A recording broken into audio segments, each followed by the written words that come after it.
माना कि जीवन संघर्ष है, मगर इसमें एक हल्की लाइन आनंद की भी है दोस्तों।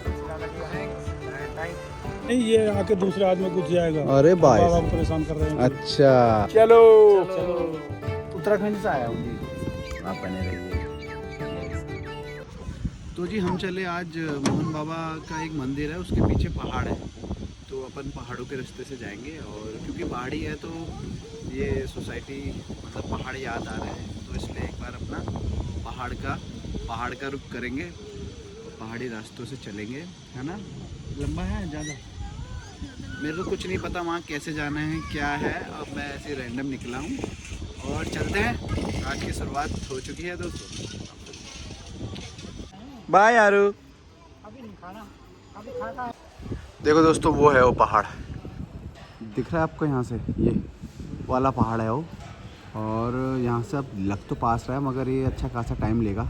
वहाँ से मुझे दिख जाएगा चढ़ने का ना, लोग जाते भी होंगे, ऐसा क्या है। तो भैया से हमने पूछा रास्ता वहाँ जाने का, और अब चलते हैं आगे की तरफ। चलो, काफ़ी देहाती टाइप का माहौल है यहाँ पे, तो चल दिए हैं। और आगे से अपन को रास्ता मिलेगा कहीं से, प्रकृति चाहिए अपन को, ठीक है ना।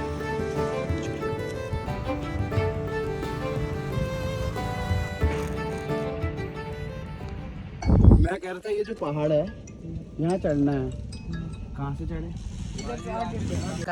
आकाश भाई, भगवान दास, अमर, मोहन। देखो जी, तो भाई लोगों ने मुझे राह दिखाई, रास्ता बताया कि वहाँ से जाओ और वहाँ से साइड हो जाओ और उसके बाद आप ऊपर ही ऊपर चल दोगे। तो भाई लोगों ने फॉलो भी किया, शेयर भी किया वीडियो, और बहुत अच्छा लगा भाई लोगों से मिलके। भाई लोग भिवाड़ी में ही रहते हैं और थोड़ा कुछ सोशल मीडिया से रिलेटेड, यूट्यूब इंस्टाग्राम से रिलेटेड, वीडियो बनाने से रिलेटेड कुछ जानकारी भी मैंने इनको दी और भाई लोगों को अच्छा लगा। तो क्या बोलोगे दोस्तों?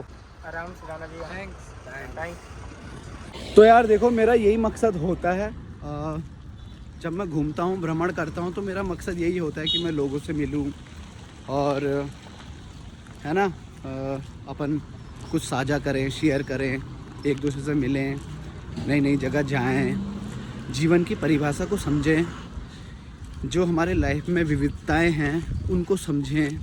इसलिए जी घूमने का मज़ा है, और मज़ा ही फैक्टर है जी अपनी लाइफ का, समझे।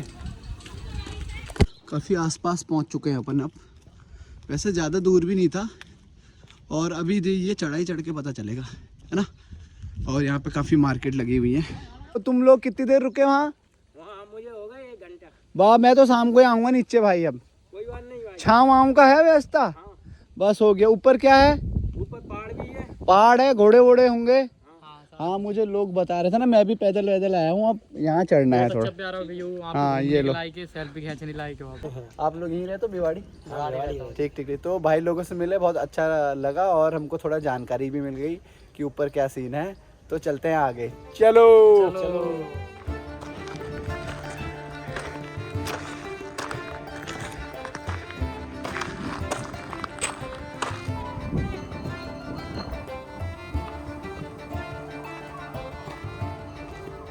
बात की जिंदगी, भाई मजे लो, मजे। ये तो भाई लोग कह रहे हैं मजे लो, मतलब आप समझ जाओ, मजा आना बहुत जरूरी है दोस्तों। अभी हम ऊपर नहीं पहुंचे हैं, रास्ते में ही हैं, और ये है जी नज़ारा, ये भाई लोग। हाँ भाई, तो जी मित्रों, अपन को मिले बॉबी भाई, देवेंद्र भाई और रॉबिन भाई, रॉबिन हुड पांडे। तो हमको ये मिले रास्ते में। तो भाई लोग पूछ रहे थे कि कहाँ से आए हो आप, और मैंने बताया उत्तराखंड से आया हूँ। तो कह रहे थे यार आप लोग तो बहुत वैसे पहाड़ वहाड़ चढ़ते हो, और कह रहे थे आप तो थक रहे हो। मैंने कहा यार अब थकते भी तो हैं ही फिर, है ना। तो भाई लोगों से मुलाकात हुई, और भाई लोग कह रहे थे केदारनाथ जाना है। मैंने कहा जब बुलावा आएगा ज़रूर आप पहुंच जाओगे वहाँ पे, है ना। दोस्तों, प्रकृति के पास रहेंगे तो उतना हम सही होते रहेंगे। क्यों? धरती माँ के जितने पास रहेंगे उतना बाप खुश। ठीक है ना। चलो दोस्तों, मिलके बहुत अच्छा लगा आप लोगों से। बाय।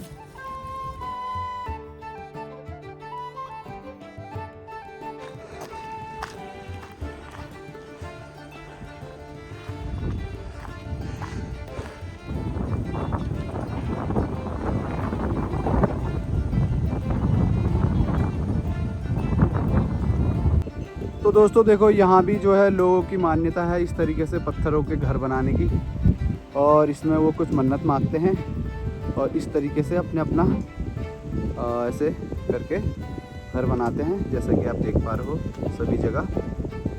तो मान्यताओं की दुनिया है और विश्वास पे चलती है दोस्तों। यूपी से आए हो? यहाँ कहाँ? यूपी कहाँ?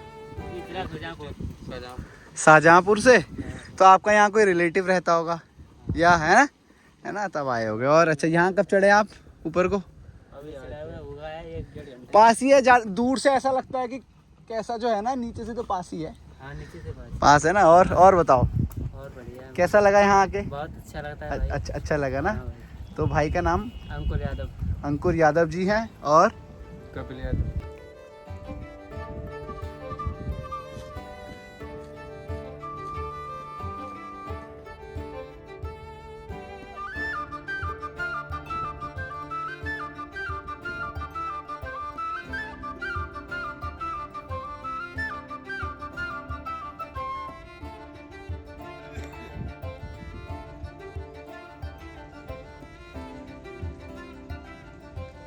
अब यहाँ पे इतनी पब्लिक आती है मंदिर पे, बोल बाबा मोहन राम की जय, लेकिन उनको असलियत यही नहीं पता कि बाबा मोहन राम का मतलब इसमें क्या है, क्यों इसका नाम रखा गया है। ये होता है बाबा होता है शिव जी, मोहन होता है कृष्ण और राम ये तीनों की तपोस्थली है। बाबा मोहन राम, यहाँ तीनों के सत्संग होते हैं, तीनों की पूजा होती है। ठीक। इसलिए इस जगह का नाम है बाबा मोहन राम का मंदिर, तपोस्थली तीनों ठीक है की। जी। तो यहाँ पे बाबूजी क्या क्या देखने को मिल जाएगा मुझे अभी? यहाँ पे ये जो भवन बना हुआ है ना, इसके अंदर एक धूना है, धुनी है। ठीक है, धुनी चली है शिव जी की। वहाँ सबसे पहले का स्थान ही वो है, वही है धुनी का। यहाँ बाबा की गैया चरती थी, पीछे एक तालाब है। ठीक है, तालाब है। हाँ। नहा सकूं मैं उसमें? नहाना बंद है।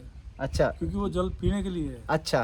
तो उसके लिए हमने बाहर व्यवस्था कर रखी है, मोटर लगा रखी है। नहा सकता हूँ ना जग लेके? हाँ, जग वाह, वाह, वाह। बाल्टी भर के नहा सकते ठीक हो गया जी, ठीक हो गया। जल से की महिमा ये है कि उससे अगर खाज खुजली दांत वगैरह होते हैं ना, हाँ। वो ठीक हो जाते हैं। ठीक। और पीने के लिए तो फिर अंदर से तृप्ति कर ही देता है। जी, वो तो कह रहे हैं। चलो। तो यहाँ से एक ग्वाला था नंदू बाबा के नाम से, अच्छा। वो गाय चराता था। हाँ तो ग्वाला को दर्शन हुए थे वहाँ खोली पे, जहाँ दोबारा से बना रहे हैं उस हाँ। मंदिर को। हाँ। उसका नाम है खोली। वहाँ दर्शन हुए थे। तो वो करीब 400 साल पुराना इतिहास तो उसका है। अच्छा। अब पहले बाबा ने कितने दिन यहाँ तपस्या किया था उसका किसी को पता ही नहीं। पता नहीं होगा। 10 साल 20 साल, पता 100 नहीं साल कितने दिन किया था। हाँ। बाकी ये चला है वहीं से फिर। हाँ। जब दर्शन दिए हैं ठीक, तब ठीक। पता चला है। तो दोस्तों देखा आपने, दयाराम जी ने बताया, हम पे अपनी दया दृष्टि दिखाते हुए हमें बताया यहाँ की कहानी और यहाँ का सार। तो आप बने रहिए, आपको इसी तरीके से जो है जीवन के अलग अलग रंग ढंग दिखाए जाएंगे। चलो। जब रावण माता सीता को ले गए थे हरण करके, तो अशोक वाटिका में रखा था। हाँ। तो रावण को पता था कि ये जगदम्बा है, तो वहाँ जाके विनती करते थे, हे सीता मृग नैनी चपल नैन चित चोर, एक बार अनुराग से तू देख ले मेरी ओर। कि एक बार अगर अनुराग से मेरी तरफ देख लेगी, मेरा उद्धार हो जाएगा, मुझे स्वर्ग वैकुंठ धाम मिल जाएगा। मुझे सीता नहीं चाहिए, मुझे तो मेरा मुक्ति का मार्ग चाहिए, उद्धार चाहिए। और मेरा मुक्ति का मार्ग आप ही हो। अब चाहे आप अनुराग से मेरी तरफ देख लो तो मेरी मुक्ति हो जाएगी, नहीं तो भगवान श्री राम या फिर पति, तुम्हारे पति मेरा कर दे काम बल, वो तो फिर करेंगे। तो भगवान श्री राम ने जब कहा था लक्ष्मण से, बोलो जाओ ये विद्वान सा, इससे कुछ ज्ञान लेके आओ। तो वो गए, जाके सिर की तरफ खड़े हो गए। बोला कुछ ज्ञान दे। बोलने का लहजा भी गलत था। वो कुछ नहीं बोला। तो लक्ष्मण जी गए भगवान श्री राम के पास। बोला जी वो तो बोल ही नहीं रहा है कुछ भी। बोला तू खड़ा किस तरफ हो जाता, ऐसा तो हो ही नहीं सके जो रावण बोलेगा नहीं। खड़ा कहाँ हो गया? बगल में होंगे। हाँ, बोला सिर सामने हो जाओ। बोला अगर ज्ञान लेना है तो गुरु के चरणों में खड़े झुक के। और क्या। फिर वो दोबारा गया। बोला जी पंडित जी कुछ ज्ञान दो। बोला तू अकेला ही आया है? बोला हाँ। बोल तेरे भाई को और बुला ला, भगवान श्री राम के लिए कहा। बोला जी आपको बुला रहे हैं। तो दोनों वहाँ जाके खड़े हो गए। बोला जी कुछ ज्ञान दो। बोला अपना तीर कमान मेरे हाथ में दो। तो दोनों ने अपना तीर कमान पकड़ा दिया। तब रावण ने चाप चढ़ाई धनुष पे। बोलो मैं चाहूँ तो अभी तुम्हें दोनों को खत्म कर दूं। हाँ मैं तुम्हारा दुश्मन था हाँ और दुश्मन के हाथ में हथियार दे दिया, ये सबसे बड़ी गलती है। हाँ। यही सबसे बड़ा ज्ञान ये है कि अपना हथियार दुश्मन को मत दो, दुश्मन को छोटा मत समझो। सब छोटा मत समझा। तो लक्ष्मण जी कहने लगे, बोला भगवान श्री राम ने कहा, बोला जीत किसकी हुई है युद्ध में? हाँ तो रावण ने कहा, बोला मेरी। हाँ बोलो वो कैसे? बोलो मैं जब तक अपने पैरों पे खड़ा था लंका में नहीं घुसने दिए तुमको, हाँ। और अब तुम दोनों सही सलामत हो, हथियार भी तुम्हारे पास है, और मैं तुम्हारे बैकुंठ धाम को जा रहा हूँ, मुझे रोक के दिखा दो।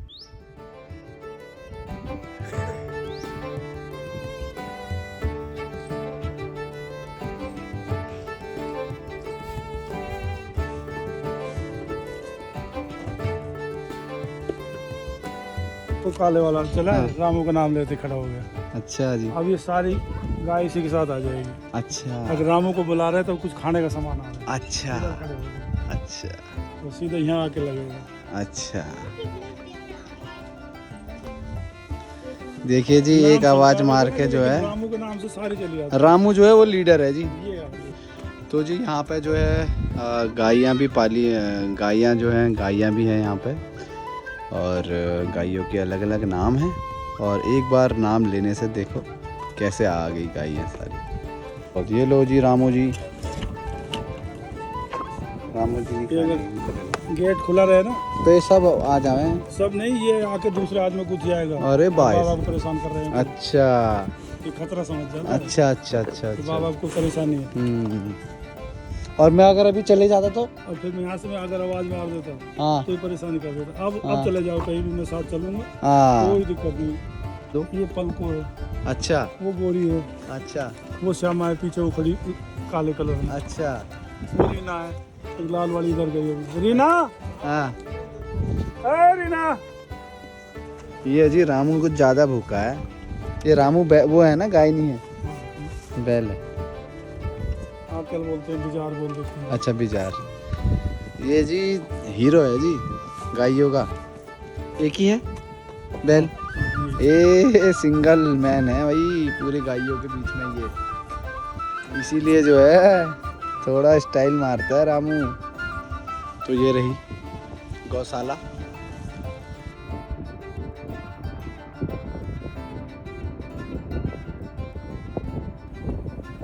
तो दोस्तों, एक तरफ ये शहर, दूसरी तरफ पहाड़, प्रकृति। तो फिर से चल दिए पाँव प्रकृति की तरफ, क्योंकि अपनी प्रकृति को बिना जाने हम चलेंगे तो बड़ी कठिनाइयों का सामना करना पड़ेगा। और प्रकृति से हम भिन्न थोड़ी हैं, या प्रकृति से हम अलग थोड़ी ना हैं, बस इससे अनजान है। जैसे कि बगल में ही है मगर पता नहीं है। तो प्रकृति से हम अलग नहीं हैं, बस अनजान हैं।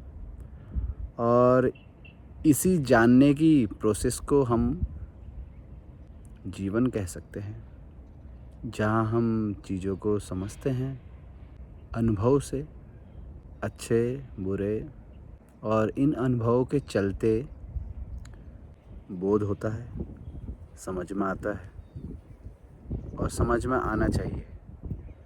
अगर समझ में नहीं आ रहा है तो शायद कुछ गड़बड़ है। तो अगर प्रकृति समझ में नहीं आ रही है तो इसका मतलब कुछ ना कुछ ऐसी आदतें, कुछ ऐसे संस्कार, कुछ ऐसी लाइफस्टाइल हम लोग जी रहे हैं जिससे हम समझ नहीं पा रहे हैं अपनी प्रकृति को। और वो जो रोड़ा अटका पड़ा है उसको निकालना बहुत ज़रूरी है। तो उसको निकालने के लिए सबसे पहले आपको खुद को देखना पड़ेगा। आपको खुद को मॉनिटर करना पड़ेगा कि आप क्या कर रहे हो, कैसे कर रहे हो और क्यों कर रहे हो। जब आप खुद को मॉनिटर करना शुरू करोगे पूरे होशो हवास विवेक के साथ, तो शायद तब आपको आपकी रोड़ा जो फ्लो को रोक रहा है, आपको पता चलेगा कि वो क्या चीज़ें हैं जो आपकी खुशी में, आपके ग्रोथ में, आपके विकास में बाधा बनी हुई है। तो खुद को मॉनिटर करना भी ज़रूरी है और अंदर की आवाज़ को सुनना भी ज़रूरी है। बाहर तो मेला लगा है ना, एडवर्टाइज़ वाली दुनिया है, मगर इसके बीच में आपको अपने अंदर की आवाज़ सुनना बहुत ज़रूरी है। इतना मुश्किल नहीं है, हमने ही बना रखा है चीज़ें कॉम्प्लिकेटेड, मुश्किल। शायद आज आपको लग रहा होगा कि मैं किस तरीके की बहकी या गहरी गहरी बातें कर रहा हूँ।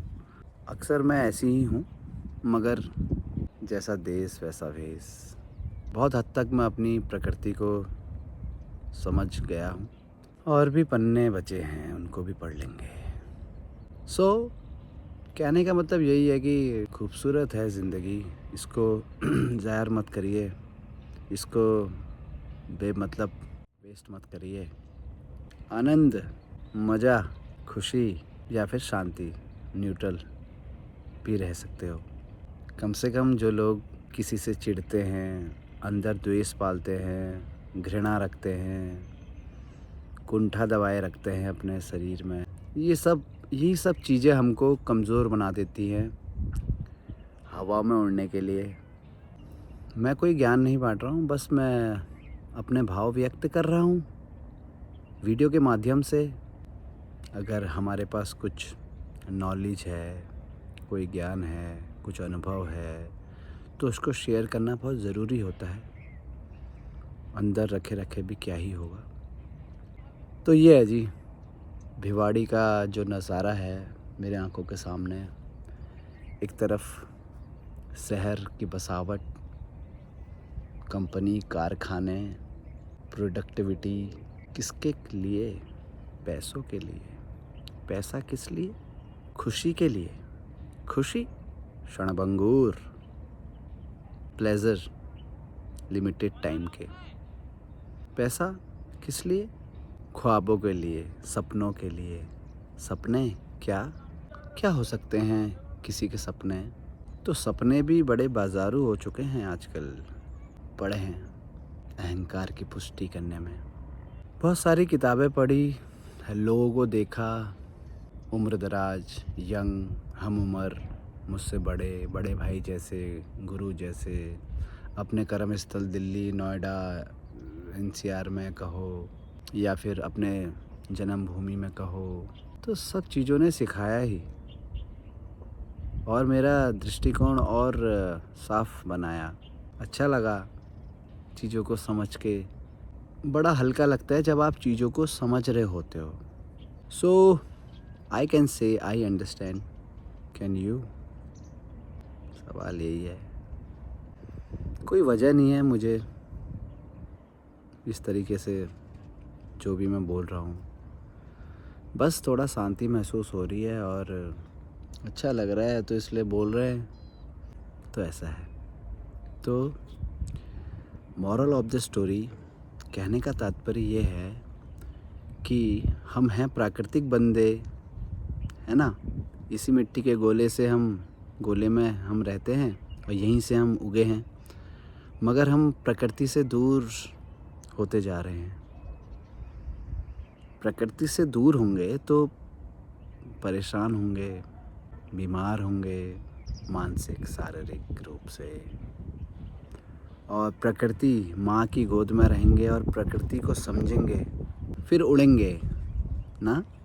हमें अपने आप को, खुद को देखने की बहुत ज़रूरत है हर वक्त कि हम किस तरीके से क्या कर रहे हैं, कैसे कर रहे हैं और क्यों कर रहे हैं, ताकि उतना घूम फिर के, उतना लाइफ में अपना टाइम वेस्ट करके आपको पता चला लास्ट में जो है किसी चीज़ के पीछे लगे रहे उसको पूर्ति करने में, मगर लास्ट में समझ में कुछ आए तो फिर समझ में आए कि अरे यार जिस चीज़ के लिए भाग रहे थे उससे तो वो मिला ही नहीं।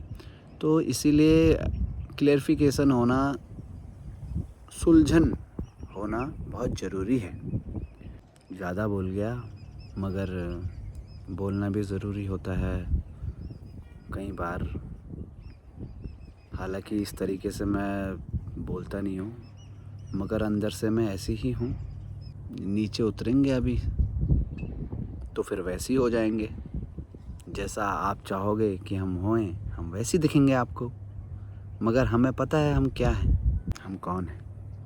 मगर सत्य जो है वो इतना भी ऐसा भी नहीं है कि समझ में ना आए। बस आपको थोड़ा सा ऊपर उठ के अपने जो एक दायरा बना रखा हमने सामाजिक, उससे उठ के देखने की बहुत ज़रूरत होती है। तभी होते हैं नए आविष्कार, नई खोज, है ना। जीवन में तभी कुछ अचीवमेंट होती है जब अपने दायरे से उठकर अपने को वहाँ पर रख, अपने को भी खुद देखना है और उससे उठकर सबको देखना है, तो तब चीज़ें समझ में आती हैं। ओह, आज तो बहुत ज्ञान बांट दिया जी। हाँ, बट मैंने शेयर किया है एंड बहुत ज़रूरी है शेयर करना। और आपको भी ये वीडियो अच्छा लगे तो शेयर ज़रूर करना। तो मैं आपको दिखाता हूँ जहाँ मैं हूँ, हट में देख रहे हो आप पीछे, तो इसका पूरा नज़ारा, और आप बने रहिए मेरे संग। तो जी ये है जी, देखो वहाँ मंदिर से मैं आया और वहाँ पे मैंने थोड़ी देर बैठा और उसके बाद मैं थोड़ा थोड़ा पैदल जो है कुछ 200-400 मीटर पैदल चलने के बाद यहाँ पहुँचा हूँ। और यहाँ पे एक हट जैसा बना रखा है एंड इट्स वेरी।